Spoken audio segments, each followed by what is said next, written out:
Eles chegaram como fantasmas na madrugada, mas partiram deixando marcas que jamais cicatrizariam. Esta frase poderia descrever qualquer tragédia, mas ela resume uma das páginas mais sombrias e silenciadas da história brasileira. O massacre dos Chavante de Maranhão-Uatsedé. Era o auge dos anos 1960. O Brasil vivia o sonho desenvolvimentista da ditadura militar, quando o progresso valia mais que vidas humanas. No coração de Mato Grosso, uma das últimas fronteiras selvagens do país, uma comunidade indígena milenar estava prestes a descobrir que seu lar ancestral havia se tornado apenas um obstáculo no caminho do progresso. A tribo Chavante de Maranhão-Uatsedé havia resistido por séculos aos invasores, guerreiros orgulhosos, caçadores experientes, guardiões de tradições que atravessaram gerações sem jamais serem escritas em papel. Suas terras sagradas, banhadas pelo Rio das Mortes, eram mais que um território. Eram sua identidade, sua alma, sua conexão com os ancestrais. Mas em 1966, tudo mudaria para sempre. O governo brasileiro havia decidido que aquelas terras férteis seriam entregues a fazendeiros para criar gado. Não importava que ali vivessem famílias há centenas de anos. Não importava que crianças brincassem nos mesmos rios onde seus bisavós pescavam. Não importava que cada árvore, cada pedra, cada trilha tivesse um significado sagrado. O que importava era o lucro. E para obtê-lo, o Estado estava disposto a tudo. A operação foi batizada com um nome aparentemente inocente: transferência assistida. Na prática, seria uma das violações de direitos humanos mais brutais já perpetradas contra um povo indígena no Brasil moderno. Uma operação que envolveria estupros em massa, torturas, separação forçada de famílias e mortes que nunca foram oficialmente contabilizadas. Os Chavante não sabiam, mas estavam sendo observados há meses. Agentes da FUNAI, militares e jagunços contratados por fazendeiros estudavam seus movimentos, suas rotinas, seus pontos vulneráveis. Era uma preparação minuciosa para o que viria a seguir: a destruição sistemática de um povo.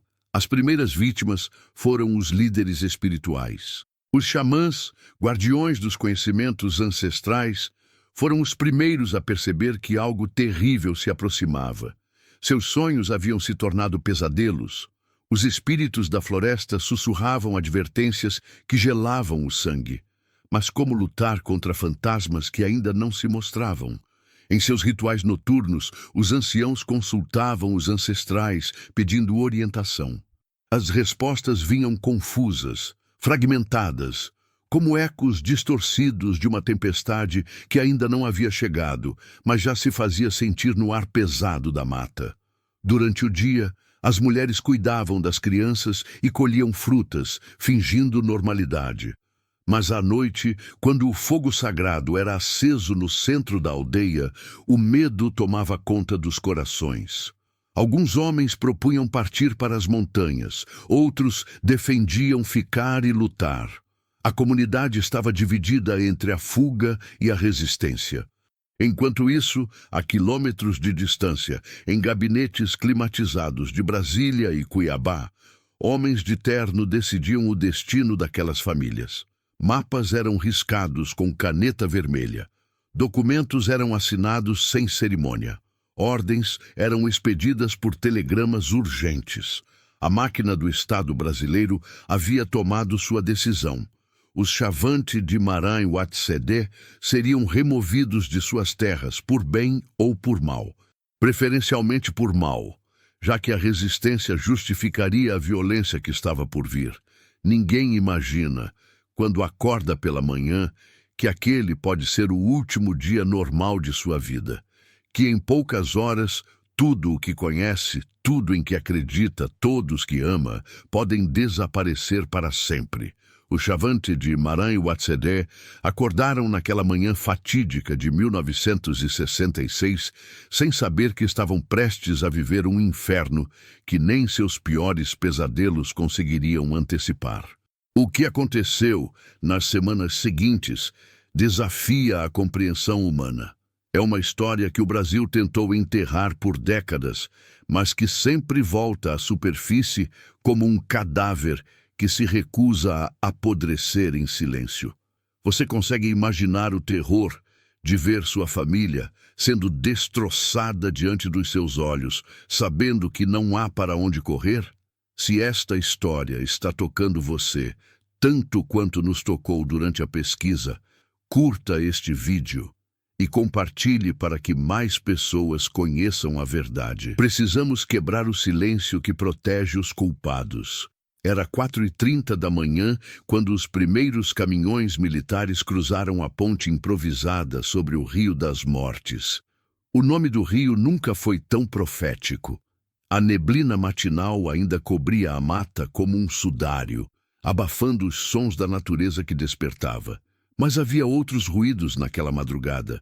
O ronco abafado de motores diesel, o tilintar metálico de armas sendo preparadas, o sussurro tenso de ordens sendo transmitidas por rádio. A aldeia Chavante dormia em paz quando os primeiros homens emergiram da floresta como espectros armados. Não eram apenas militares.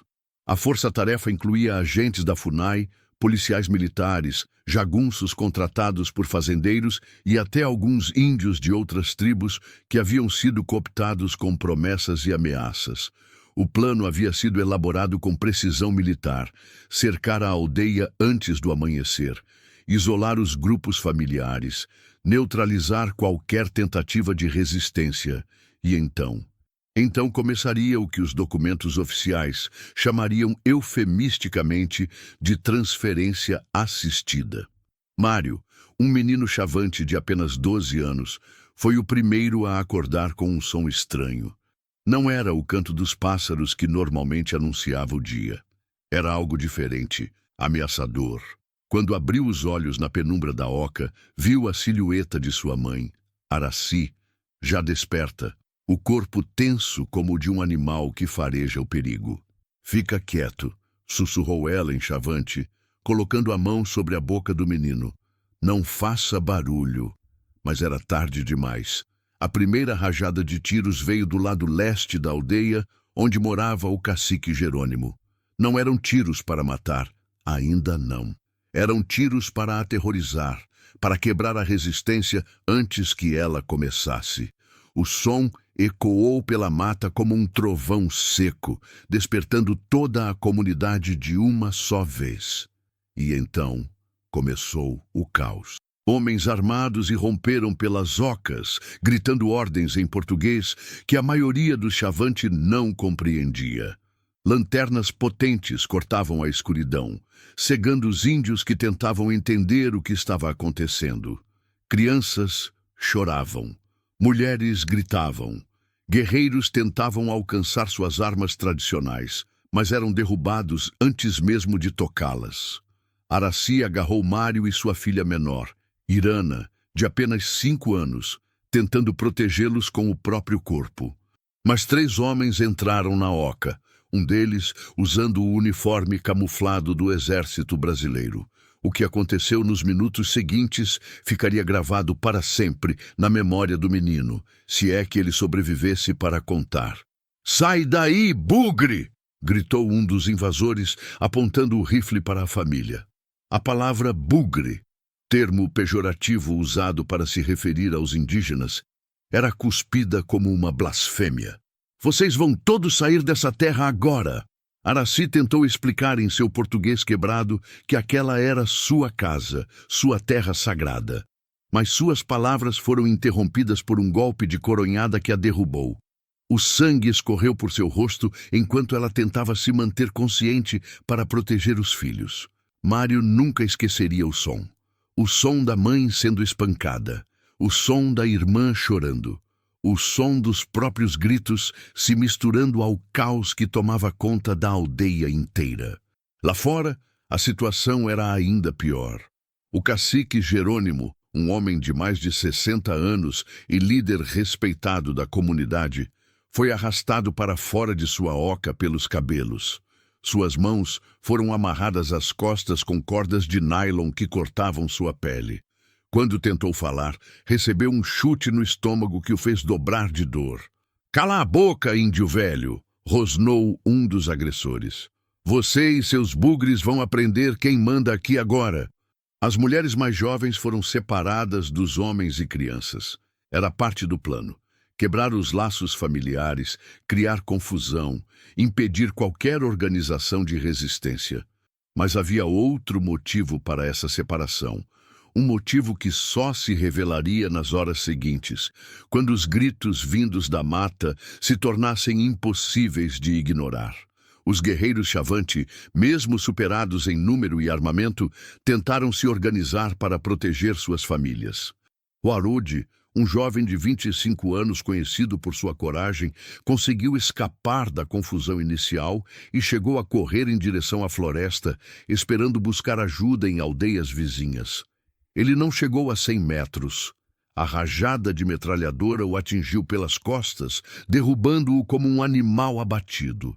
Seu corpo ficou estendido na terra vermelha, o sangue se misturando à poeira levantada pelos caminhões militares. O massacre havia começado oficialmente. À medida que o sol nascia naquela manhã maldita, a aldeia Chavante de Maran e Ouatzedé deixava de existir. Em seu lugar, surgia uma cena de guerra, com corpos espalhados, famílias destroçadas e o som incessante de choro que ecoava pela mata. Como é possível que algo tão brutal tenha acontecido, em pleno século XX, no coração do Brasil moderno? Aracy acordou 3 dias depois em um barracão improvisado, a quilômetros de sua aldeia natal. Sua cabeça latejava onde havia levado a coronhada, mas a dor física era nada comparada ao desespero que tomou conta de seu coração quando percebeu que estava sozinha. Seus filhos haviam desaparecido. Mário, de 12 anos, e Irana, de apenas 5, não estavam em lugar algum naquele inferno de lona e madeira onde dezenas de Chavante se amontoavam como animais. O cheiro de suor, medo e desespero impregnava o ar abafado. Mas para Aracy, nada disso importava. Só existia uma realidade: seus filhos tinham sumido. "Meus filhos!" gritou ela em Chavante, levantando-se cambaleante. "Onde estão meus filhos?" Um soldado se aproximou, empurrando-a de volta ao chão com a coronha do rifle. "Senta aí, bugre! Fica quieta ou vai apanhar de novo!" Mas uma mãe desesperada não conhece medo. Aracy se levantou novamente, dessa vez tentando sair do barracão. Queria procurar, gritar os nomes de Mário e Irana até que eles a ouvissem, até que viessem correndo para seus braços, como faziam todas as manhãs na aldeia. A aldeia que não existia mais. O segundo golpe foi mais forte. Aracy desabou, mas sua determinação permanecia intacta. Nos dias seguintes, ela se tornaria uma obsessão para os militares responsáveis pelo campo de concentração, porque era isso que aquele lugar era, embora ninguém usasse essa palavra oficialmente. Todas as manhãs, Aracy acordava e perguntava pelos filhos, primeiro em Chavante, depois em português quebrado, depois com gestos desesperados quando as palavras falhavam, e todas as manhãs recebia a mesma resposta: silêncio, empurrões, ameaças. "Seus filhos estão bem", mentiu um agente da FUNAI no 5º dia. "Foram levados para um local seguro, para serem educados. Você vai vê-los em breve." Era uma mentira cruel. Mário havia sido separado dos adultos e enviado para um internato militar em Cuiabá, onde seria civilizado, código para ter sua identidade cultural destruída sistematicamente. Irana havia simplesmente desaparecido nos registros oficiais, como se nunca tivesse existido, mas Aracy não sabia disso. E talvez fosse melhor assim. Nas semanas que se seguiram, ela se tornaria conhecida entre os outros prisioneiros como a mãe que não desiste. Enquanto muitos Chavantes sucumbiam ao desespero, à doença ou à morte, Aracy mantinha uma rotina implacável: levantar ao amanhecer, procurar informações sobre os filhos, ser espancada ou ameaçada e recomeçar no dia seguinte. Ela não era a única. Outras mães também haviam perdido seus filhos na confusão do massacre. Algumas crianças haviam morrido no primeiro dia, seus pequenos corpos não resistindo à violência brutal. Outras haviam sido levadas para adoção por famílias brancas, uma prática comum na época, que arrancava crianças indígenas de suas culturas para salvá-las da selvageria. Waintekwa, uma mulher de 40 anos que havia perdido 3 filhos de uma só vez, passou a acompanhar Aracy em sua busca diária. Juntas, elas se tornaram uma dupla incômoda para os responsáveis pelo campo. Interrompiam conversas entre militares, tentavam escapar durante a noite, recusavam-se a comer até receberem notícias de seus filhos. "Vocês vão morrer aqui se continuarem com essa obsessão", ameaçou um sargento durante uma das muitas conversas que tinham com as mães rebeldes. "Esqueçam os pirralhos e aceitem a realidade nova de vocês." Mas como uma mãe esquece um filho? Como alguém simplesmente aceita que sua família foi destroçada por uma decisão burocrática tomada a centenas de quilômetros de distância? Aracy tentou escapar 17 vezes nos primeiros 2 meses. 17 vezes foi recapturada, espancada e ameaçada de morte. Na 18ª tentativa, os soldados a amarraram a um poste no centro do campo como exemplo para os outros prisioneiros. "Olhem bem para esta bugre!" gritou o comandante do campo, apontando para Aracy amarrada sob o sol escaldante. "É isso que acontece com quem não obedece às ordens." Mas mesmo amarrada, mesmo com a pele queimada pelo sol e os lábios rachados pela sede, Aracy continuava murmurando os nomes de seus filhos. Mário, Irana, Mário, Irana.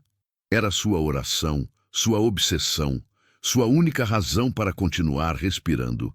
Os outros Chavante olhavam para ela com uma mistura de admiração e pena. Alguns achavam que ela havia enlouquecido. Outros viam nela a própria essência da resistência Chavante, a recusa em aceitar a derrota, mesmo quando a derrota parecia inevitável. Waintekwa se aproximou do poste durante a noite, arriscando ser pega pelos guardas. "Irmã", sussurrou em Chavante, "você precisa parar ou vai morrer. E se morrer, quem vai procurar por nossos filhos?" Era uma pergunta que ecoaria por décadas nos pesadelos de Aracy, porque no fundo ela sabia que Waintekwa estava certa. Se morresse ali, amarrada àquele poste, seus filhos estariam perdidos para sempre. Mas se sobrevivesse, se conseguisse sair daquele inferno, talvez ainda houvesse uma chance.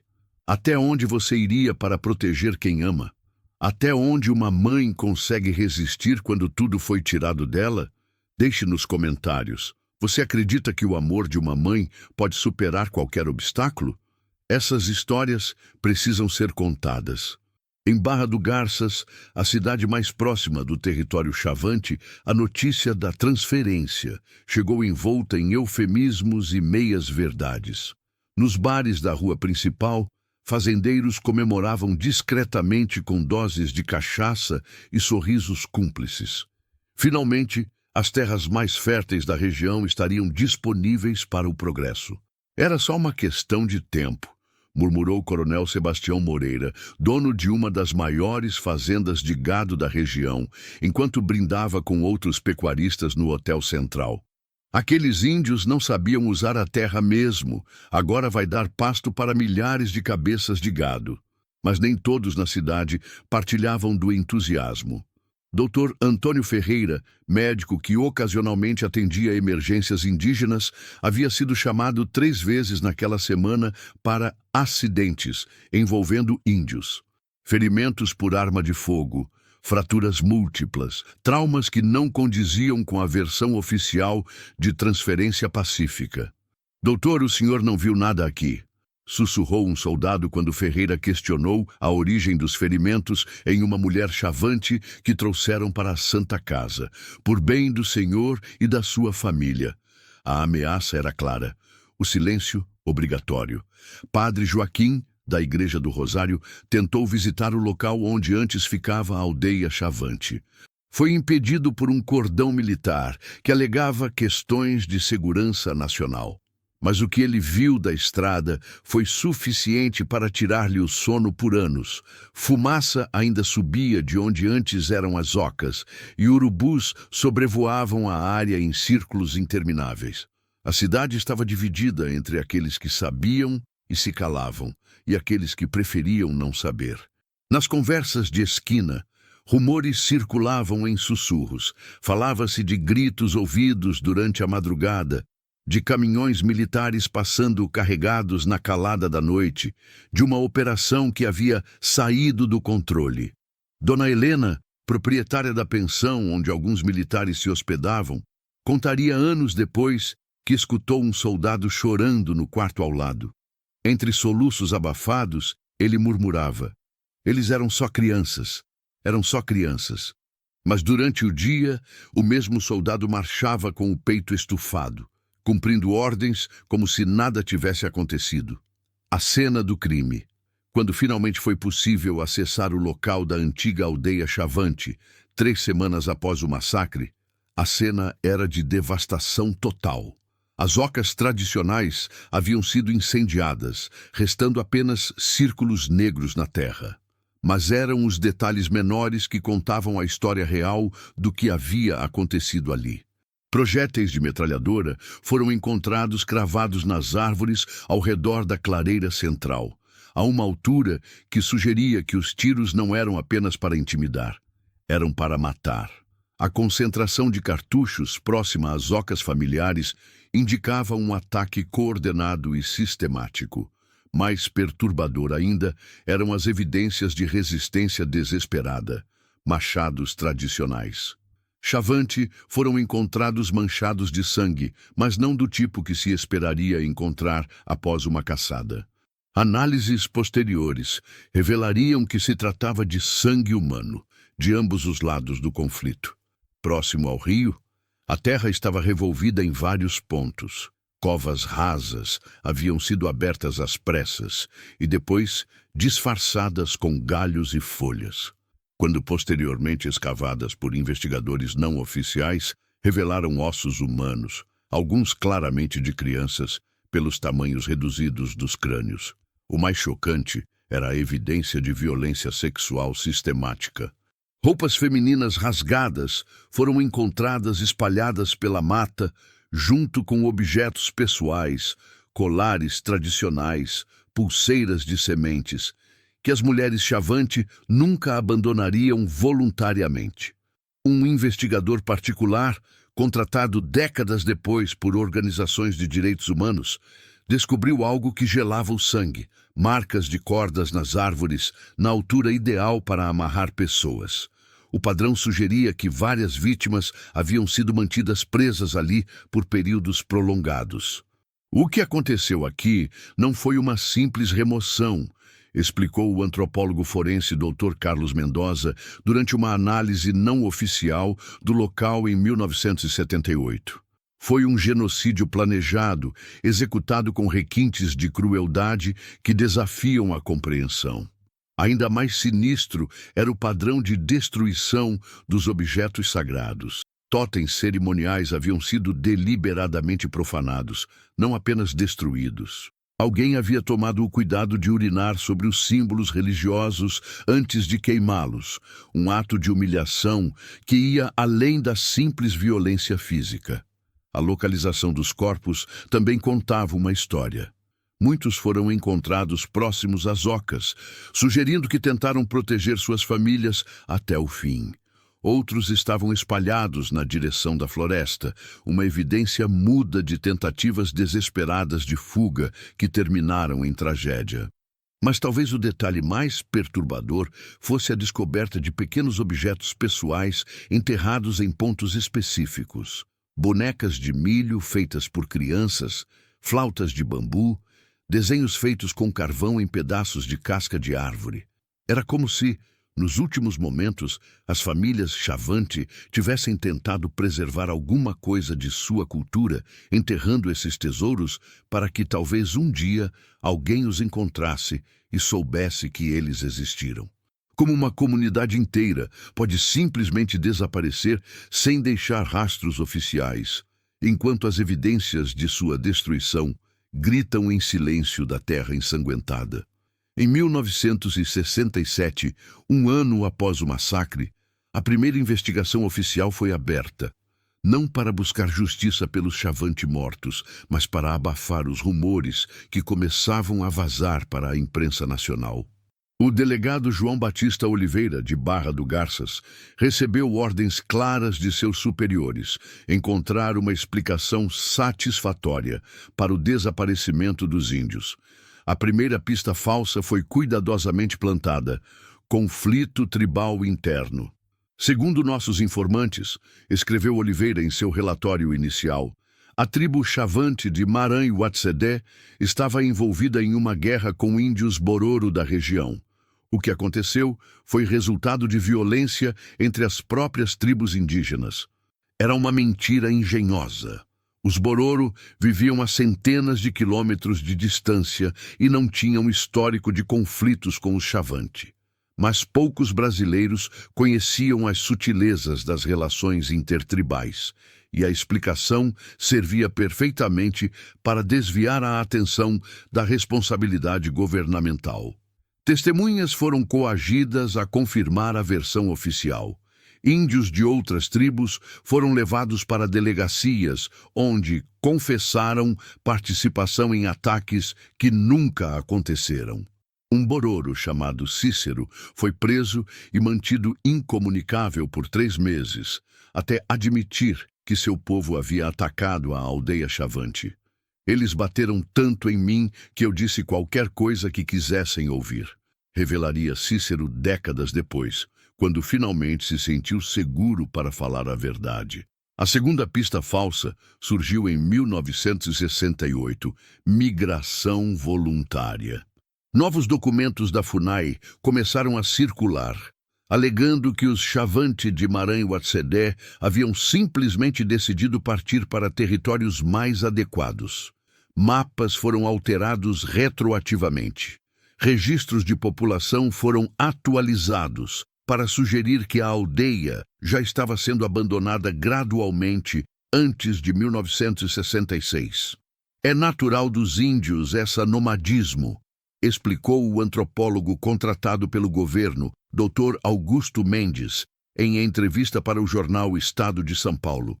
Os Chavante são um povo tradicionalmente nômade, simplesmente se mudaram para terras melhores. Mendes sabia que estava mentindo.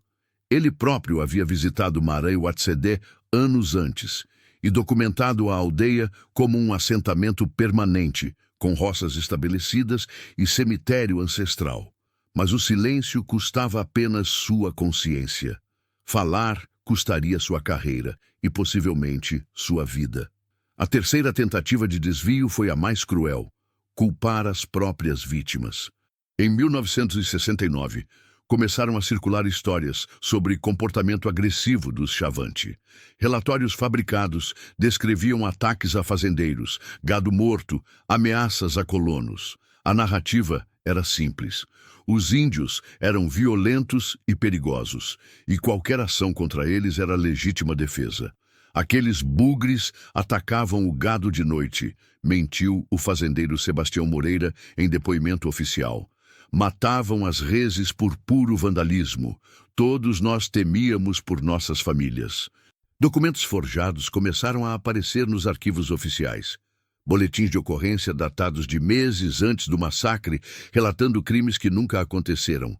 Cartas de colonos pedindo proteção militar contra selvagens agressivos. Tudo cuidadosamente fabricado para construir uma justificativa post-facto para o genocídio. A investigação seguiu todos esses caminhos falsos com zelo burocrático. Dezenas de horas foram gastas entrevistando Bororo inocentes. Recursos foram desperdiçados, procurando por Chavante em regiões onde nunca haviam pisado. Papelada foi produzida aos quilos para sustentar versões que qualquer investigador sério descobriria ser falsas em questão de dias. Mas investigadores sérios eram exatamente o que não queriam para este caso. A primeira denúncia real veio em 1970, quando o padre Joaquim conseguiu contato com jornalistas de São Paulo. Ele havia juntado fotografias, depoimentos de sobreviventes e evidências físicas que contradiziam completamente a versão oficial.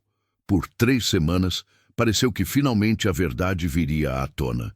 Então, padre Joaquim sofreu um acidente de carro, numa estrada deserta. Sobreviveu, mas com ferimentos graves e uma mensagem clara. Algumas verdades eram perigosas demais para serem contadas.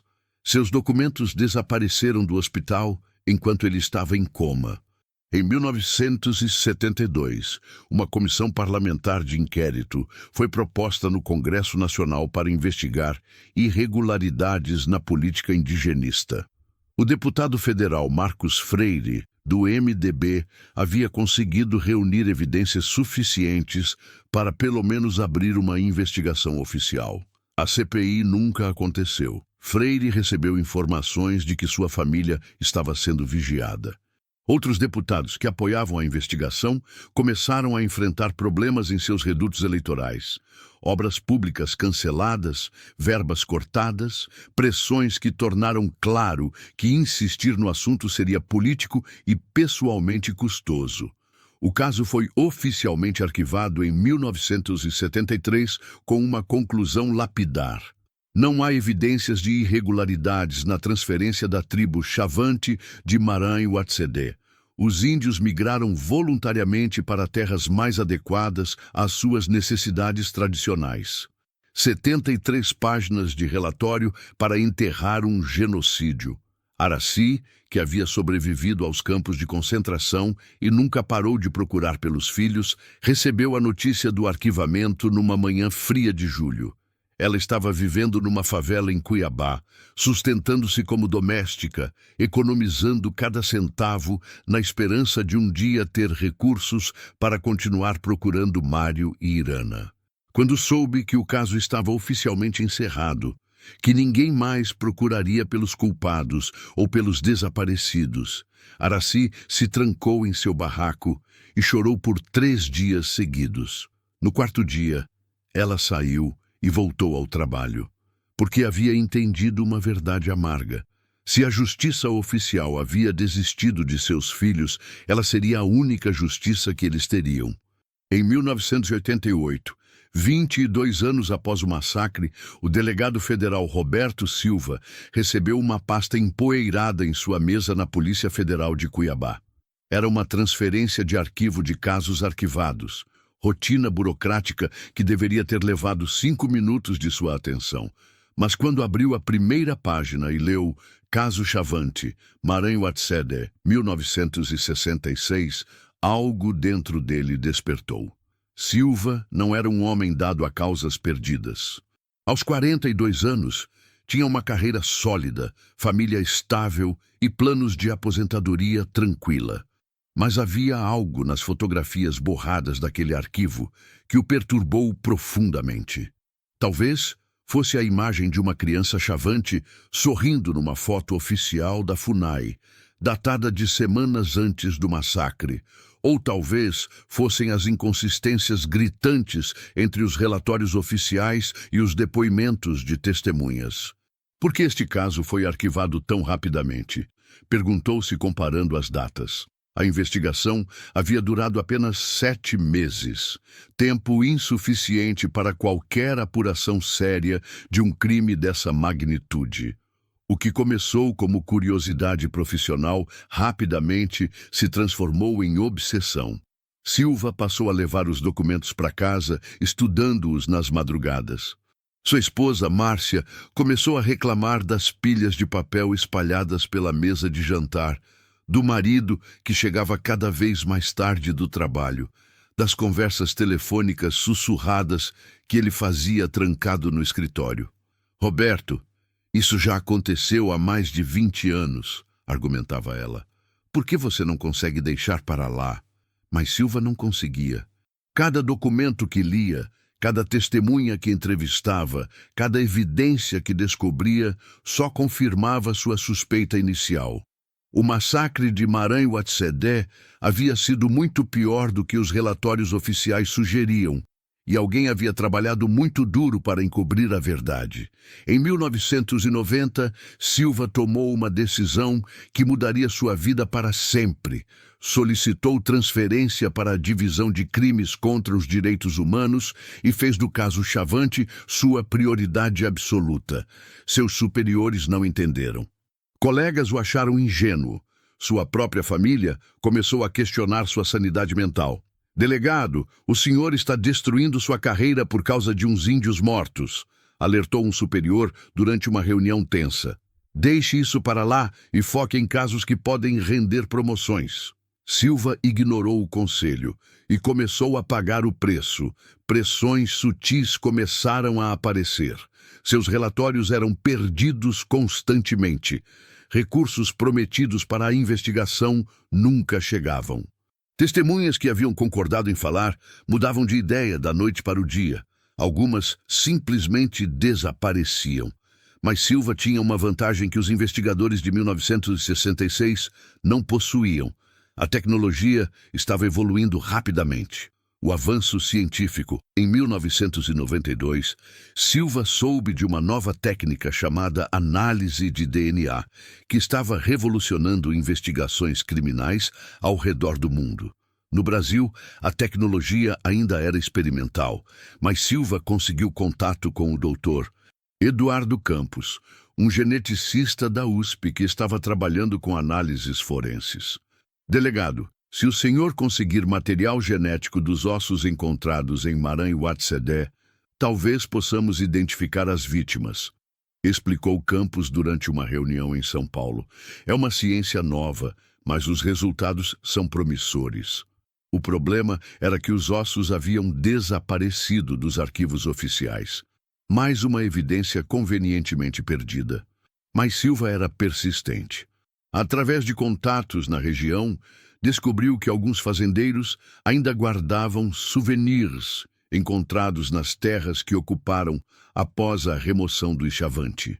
Foi assim que, em 1993, Silva conseguiu acesso a fragmentos ósseos que um fazendeiro mantinha numa caixa no sótão, ossos de índio que encontrara anos antes. A análise de DNA, primitiva pelos padrões atuais, mas revolucionária para a época, confirmou que se tratava de pelo menos 5 indivíduos diferentes, incluindo 2 crianças. A descoberta reacendeu o caso. Pela primeira vez em quase 30 anos, havia evidência científica irrefutável de que pessoas haviam morrido violentamente em Maranhão-Watsedé. Mas a tecnologia trouxe outras surpresas. Análise de solo por georradar, técnica importada da arqueologia, revelou outras covas não descobertas anteriormente. Ao todo, os novos métodos indicavam pelo menos 23 pontos de sepultamento improvisado, muito mais vítimas do que os números oficiais jamais admitiram. Em 1995, Silva conseguiu autorização para usar fotografia aérea avançada para mapear a região. As imagens de satélite mostravam padrões na vegetação que correspondiam exatamente aos locais onde a aldeia Chavante existira. Mesmo décadas depois, as cicatrizes na terra eram visíveis do espaço. A tecnologia de áudio também ajudou. Gravações antigas de rádio militar, arquivadas no Ministério da Defesa, foram digitalizadas e analisadas. Software de reconhecimento de voz, ainda primitivo, conseguiu identificar vozes de oficiais dando ordens específicas durante os dias do massacre. Ordens que contradiziam completamente a versão oficial de transferência pacífica. Cada avanço científico trazia novas evidências e cada nova evidência fazia Silva se aprofundar mais no caso. Ele havia se tornado o investigador que o massacre sempre precisou. Obcecado, competente e equipado com ferramentas que finalmente podiam desenterrar a verdade. Mas com as evidências vieram também as consequências. Em 1996, Silva começou a receber ameaças anônimas. Sua casa foi arrombada 2 vezes, sempre com os arquivos do caso como alvo principal. Seu carro sofreu acidentes misteriosos. Márcia, cansada da tensão constante, pediu o divórcio. Você escolheu entre sua família e uns mortos que nem conheceu, disse ela na última conversa que tiveram. Espero que valha a pena. Silva olhou para as pilhas de evidências em sua mesa, para as fotografias de crianças Chavante que sorririam para sempre nas imagens oficiais, e soube que, apesar de tudo, havia feito a escolha certa, porque finalmente, depois de 3 décadas de silêncio, os mortos de Maran Ouatzedé tinham uma voz. Em 1998, 12 anos depois de começar sua obsessiva investigação, Roberto Silva recebeu uma ligação que mudaria tudo. A voz do outro lado da linha tremia. Era um homem idoso, claramente doente, que se identificou apenas como alguém que esteve lá. Delegado, eu vi suas reportagens no jornal sobre Maran Ouatzedé. Preciso falar com o senhor antes de morrer. O homem era José Antônio Ferraz, ex-sargento do Exército, então com 74 anos e sofrendo de câncer terminal. Durante 3 décadas, ele havia carregado o peso de segredos que finalmente não conseguia mais suportar. Eu estava lá, delegado. Eu vi tudo e participei de coisas que me fazem acordar gritando até hoje. Ferraz revelou o que Silva sempre suspeitara, mas nunca conseguira provar. O massacre não havia sido uma operação militar isolada. Era parte de um plano sistemático que envolvia uma rede de colaboração entre governo federal, militares, fazendeiros locais e até funcionários da própria FUNAI. O coronel Moreira, aquele fazendeiro grandão de Barra do Garças, ele estava lá no primeiro dia, confessou Ferraz, as mãos tremendo enquanto segurava uma xícara de café. Não como observador. Ele dava ordens. Ele escolhia quais mulheres iam ser separadas. Ele apontava quais homens iam ser executados primeiro. A revelação era chocante, mas fazia sentido. Sebastião Moreira sempre fora uma figura respeitada na região. Membro da Câmara Municipal, benfeitor de obras sociais. Ninguém jamais suspeitaria que por trás da fachada de cidadão exemplar se escondia um dos arquitetos do genocídio Chavante. E não era só ele, continuou Ferraz. Tinha gente da FUNAI ajudando a planejar tudo.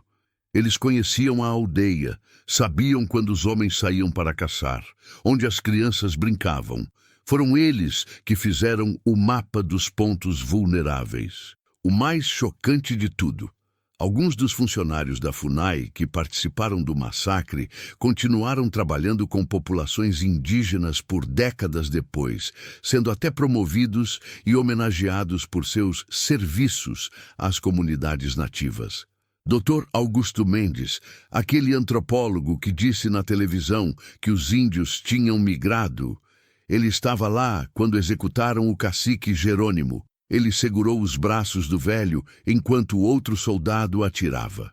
As confissões de Ferraz abriram as comportas. Outros ex-militares, assombrados pela proximidade da morte e pelo peso da culpa, começaram a procurar Silva. Cada depoimento revelava novos horrores, novos nomes, nova dimensão da conspiração que havia destruído os Chavante de Maran Ouatzedé. Mas também revelava algo ainda mais perturbador. Muitos dos responsáveis diretos ainda estavam vivos, ainda ocupavam posições de poder, ainda eram respeitados em suas comunidades. Em 1999, Silva finalmente teve evidências suficientes para apresentar denúncia criminal contra 17 pessoas, incluindo ex-militares, fazendeiros e funcionários públicos. A lista de acusados incluía nomes que haviam construído fortunas e carreiras políticas sobre o sangue derramado em Maran Ouatzedé. Sebastião Moreira, agora com 81 anos, ainda era dono de uma das maiores fazendas do centro-oeste brasileiro. Quando os mandados de prisão foram expedidos, ele estava inaugurando uma escola que levava seu nome numa cidade vizinha. Dr. Augusto Mendes havia se tornado professor emérito da Universidade de Brasília, especialista em culturas indígenas e autor de livros acadêmicos sobre a preservação das tradições nativas. A ironia era amarga. O homem que havia ajudado a destruir uma cultura inteira se tornara um especialista acadêmico no assunto. Mas a justiça que Silva buscara por tanto tempo não chegaria facilmente. Dos 17 denunciados, 5 morreram antes dos julgamentos começarem. 4 conseguiram anular os processos por vícios de forma. 3 foram absolvidos por falta de provas suficientes, apesar da montanha de evidências científicas e testemunhais acumuladas por Silva. Apenas 5 foram condenados e, mesmo assim, receberam penas reduzidas por colaboração com a justiça e idade avançada. Sebastião Moreira morreu em 2003, aos 85 anos, cumprindo prisão domiciliar numa mansão de luxo em Goiânia. Nunca expressou remorso pelas ações em Maranhão-Atsede. Até o fim, insistia que havia servido ao Brasil e que os índios eram obstáculos ao progresso nacional. Araci, a mãe que nunca parou de procurar pelos filhos, viveu até 2007. Ela nunca encontrou Mário ou Irana, mas estava presente no tribunal quando os primeiros culpados foram finalmente condenados. Justiça chegou tarde, disse ela a Silva após a sentença. Mas chegou. Hoje, mais de 50 anos depois do massacre, perguntas ainda pairam no ar. Quantas outras aldeias foram destruídas em operações similares? Quantos outros genocídios foram encobertos pela burocracia oficial? Quantos responsáveis ainda ocupam cargos públicos, ainda recebem homenagens, ainda são vistos como cidadãos respeitáveis? O Brasil moderno foi construído sobre muitos segredos enterrados. Maranhão-Atsede é apenas um deles que finalmente veio à luz. Mas a Terra Vermelha de Mato Grosso ainda guarda outros mistérios, outras vozes silenciadas que esperam por alguém obcecado o suficiente para ouvi-las. O que mais nossa história oficial esconde? Quantas outras verdades inconvenientes dormem em arquivos empoeirados, esperando por investigadores corajosos o suficiente para despertá-las? Se esta história mexeu com você, compartilhe para que mais pessoas conheçam a verdade. Inscreva-se no canal para mais casos que o poder tentou esconder, porque algumas histórias são importantes demais para serem esquecidas.